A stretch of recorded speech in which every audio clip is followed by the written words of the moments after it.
नमस्कार, न्यूज 18 मध्य प्रदेश छत्तीसगढ़ देख रहे हैं आप और बुलेटिन की शुरुआत रायपुर से आई बड़ी खबर के साथ करेंगे।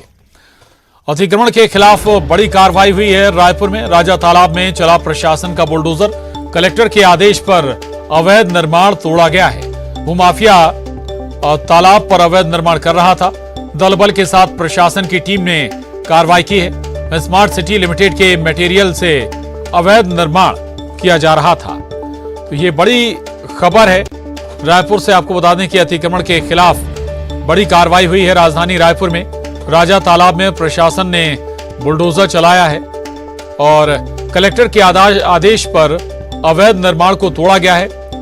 भूमाफिया तालाब पर अवैध निर्माण कर रहा था और दल बल के साथ प्रशासन की टीम मौके पर पहुंची। एक्शन लिया गया, कार्रवाई की गई। बताया जा रहा है कि स्मार्ट सिटी लिमिटेड का जो मटेरियल था उसी से यह अवैध निर्माण किया जा रहा था और इसके बाद मशीनों के जरिए इस अवैध निर्माण को ध्वस्त किया गया है। पहला तो अवैध निर्माण और दूसरा स्मार्ट सिटी लिमिटेड का जो मटेरियल था उसी निर्माण का उसी मटेरियल का इस्तेमाल किया जा रहा था इस अवैध निर्माण के लिए।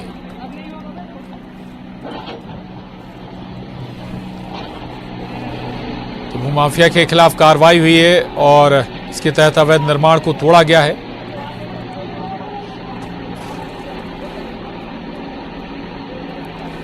तस्वीरें आपको दिखा रहे हैं, ये एक्सक्लूसिव तस्वीरें हैं और न्यूज 18 संवाददाता देवव्रत भगत हमारे साथ जुड़े हैं और जानकारी के साथ। देवव्रत, पहला तो ये अवैध निर्माण हो रहा था, दूसरा ये कि वो भी स्मार्ट सिटी लिमिटेड कंपनी का जो मटेरियल था उसका ही इस्तेमाल किया जा रहा था। डबल लापरवाही।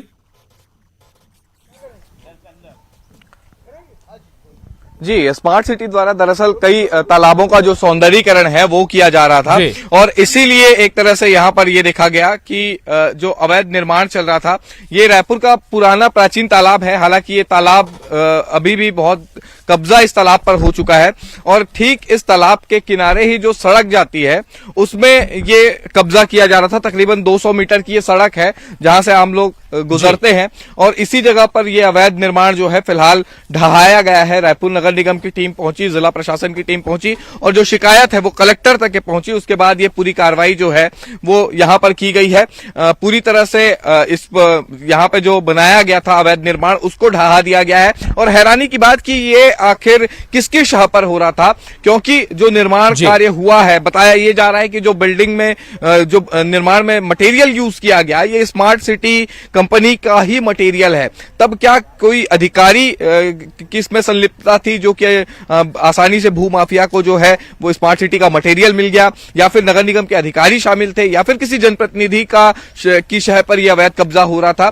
अभी फिलहाल जो कब्जा है वो तोड़ दिया गया है, हटा दिया गया है इस तालाब से और लोग एक तरह से इसका लगातार विरोध कर रहे थे कि तालाब जो कि प्राचीन है इस पर किसी भी तरह का कोई अवैध निर्माण नहीं होना चाहिए। फिलहाल स्मार्ट सिटी जो है वो तालाबों के सौंदर्यीकरण का काम कर रही है। हालांकि उस सौंदर्यीकरण से ये तालाब अछूता है, लेकिन लगातार अवैध कब्जे जरूर इस तालाब में हो रहे हैं। शहर का प्राचीन तालाब है और सबसे बड़ी बात यही निकल करके सामने आई कि स्मार्ट सिटी का बिल्डिंग मटेरियल यूज किया गया और उस पर ही अवैध कब्जा यहां पर तान दिया गया। इसे समझ में आता है कि भूमाफियाओं के हौसले शहर में कितने बुलंद हैं और किस तरह से शहर के बीचों बीच के इलाके में अवैध कब्जा आसानी से हो जाता है और नगर निगम की टीम को खबर नहीं लगती। यहां से जब शिकायत की जाती है उसके बाद कलेक्टर ये आदेश देते हैं कि इस तरह के जो अवैध निर्माण है वो हटाए जाएं। जी बिल्कुल बिल्कुल देवव्रत, दो बातें। एक तो ये जानना भी जरूरी कि भाई शय किसकी थी जिसका जिक्र भी आप कर रहे थे। तस्वीरें भी आपने दिखाई इस तालाब की, प्राचीन तालाब है लेकिन सूरत तो बेहद ही बदहाल नजर आती है। केवल सौंदर्यीकरण से भर काम बन जाएगा क्या?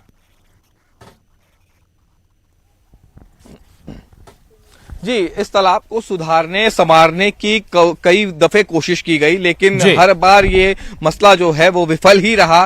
कई महापौर आए, कई पार्षद आए, लेकिन उसके बावजूद तालाब की जो सूरत है वो नहीं बदली। उल्टे जो अवैध कब्जों की भेंट ये पूरी तरह से तालाब चढ़ चुका है। और आप देखिए कि जो तालाब का एरिया है काफी हद तक ये कब्जा हो चुका है और तालाब में पानी कहीं दिखाई ही नहीं देता। पूरी तरह से जलकुंभी यहाँ पर दिखाई देगी और जो तालाब का बचा कुचा इलाका है उस पर भी भूमाफियाओं की नजर रही और इसलिए इस तरह के अवैध निर्माण जो है वो आसानी से हो जाते हैं, क्योंकि नगर निगम के अधिकारी जो है, जनप्रतिनिधि जो है, वो सही तरीके से मॉनिटरिंग नहीं करते। ठीक जी, चलिए बहुत शुक्रिया देवव्रत आपका इस जानकारी के लिए। और खबर धमतरी से बड़ी खबर है, नेशनल हाईवे पर यात्री बस और ट्रक में टक्कर हो गई। बस और ट्रक का ड्राइवर गंभीर रूप से घायल हो गए। हादसे में बस में सवार